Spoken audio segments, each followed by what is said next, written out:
Excelência Anthony Albanese vai mesa onde assina o livro de honra do guião, foi onde assina o livro guião da Presidente do Parlamento Nacional, a distinta deputada Maria Fernanda Lai, se dirige ao Primeiro-Ministro da Austrália, Sua Excelência Anthony Albanese, baía gabinete do Presidente do Parlamento Nacional.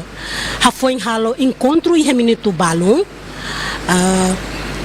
Primeiro-Ministro se acompanha o Presidente do Parlamento Nacional, mas a plenária, mas ouvintes do Parlamento Nacional, agora não, Primeiro-Ministro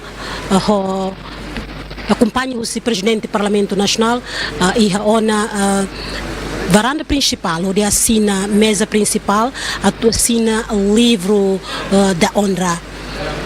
Os telespectadores, nessa hautene, até te ona kata que Sua Excelência Primeiro-Ministro Anthony Albanese, nessa política australiana ida, nebe Mauricetina em 1993, nebe sai Primeiro-Ministro ba Austrália badala tolu nulo recém ida, husi Partido Trabalhista. Na política centro a esquerda nebe focaliu com assunto justiça social, infraestrutura, nós hametin relação internacional.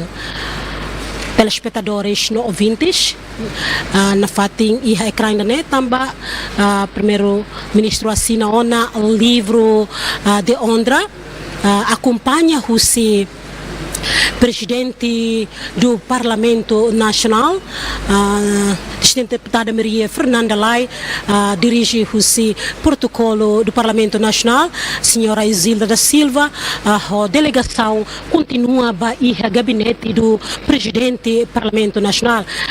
E a ocasião da Ministra da Educação, nos acompanha a delegação irane.